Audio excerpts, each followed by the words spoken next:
हार्दिक आपका हृदय से स्वागत है। आज हम एक कहानी सुनेंगे शब्दों और विचारों के गहरे रिश्ते के बारे में। ये कहानी हमें सिखाएगी कि बोलने से पहले सोचना क्यों जरूरी है और शायद सोचने से पहले भी सोचना क्यों जरूरी है। तो चलिए शुरू करते हैं। कहानी की शुरुआत होती है इसी एक सवाल से जो गुस्से और निराशा से भरा है। ये शब्द केशव के हैं जो अपने पिता चंपकलाल के साथ अपना घर बेचने की कोशिश कर रहे हैं। वही उनकी नाराजगी साफ दिख रही है। पर ऐसा हुआ क्या कि वो इतना भड़क गए? तो बात कुछ ऐसी थी। चंपकलाल और उनके बेटे केशव के घर पर एक ग्राहक आए थे, पुरुषोत्तम भाई। ड्राइंग रूम में बैठक जमी थी और उम्मीद थी कि घर का सौदा आज पक्का हो ही जाएगा।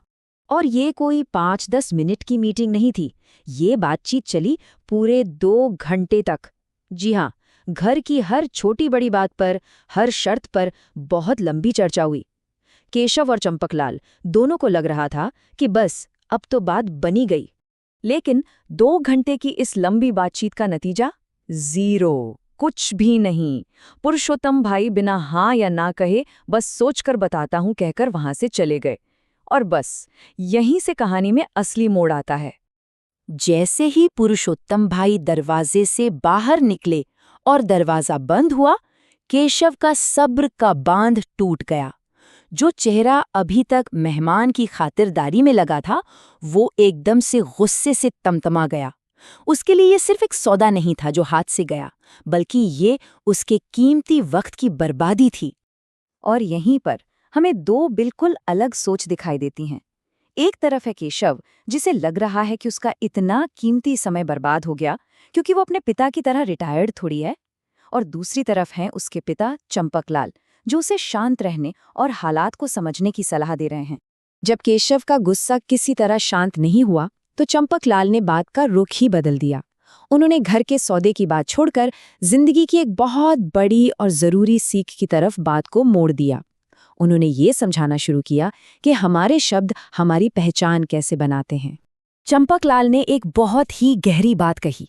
उन्होंने कहा, बेटा, किसी भी इंसान का चरित्र बस एक बात से पता चल जाता है कि वो बोलने से पहले सोचता है या बोलने के बाद। बस यही एक छोटा सा फर्क है जो हमारे पूरे व्यक्तित्व को बताता है। लेकिन देखिए, चंपकलाल यहीं नहीं रुके। उन्होंने अपनी सीख को एक कदम और आगे बढ़ाया।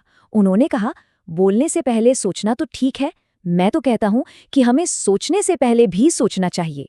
मतलब अपने मन में जो विचार आ रहे हैं, पहले उन्हें ही परखो कि वो सोचने लायक हैं भी या नहीं। तो ये काम करता कैसे है? चंपकलाल ने इसे 2 आसान स्टेप्स में समझाया। पहला, जब भी कोई विचार मन में आए तो एक पल रुककर खुद से पूछो, क्या ये विचार सोचने लायक भी है?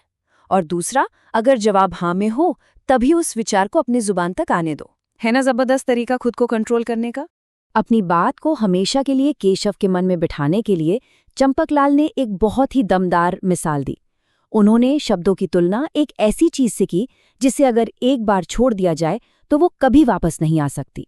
उन्होंने कहा, बेटा, एक बात सोचो, जिस तरह कमान से एक बार तीर निकल जाता है तो क्या उसे वापस तरकश में रख सकते हैं? नहीं ना। ठीक उसी तरह एक बार मुंह से शब्द निकल गए तो उन्हें वापस नहीं लिया जा सकता।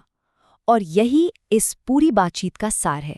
हमारे शब्द एक गहरा असर छोड़ते हैं, इसलिए उनका इस्तेमाल बहुत बहुत सोच समझकर करना चाहिए। तो ये कहानी हमें एक बहुत गहरे सवाल के साथ छोड़ जाती है। चंपकलाल की इस सीख के बाद अब जरा सोचने वाली बात यह है कि वो कौन सा आखिरी विचार था जिसे सही समय पर जुबां पर आने से रोक लिया गया। इस पर सोचिएगा जरूर।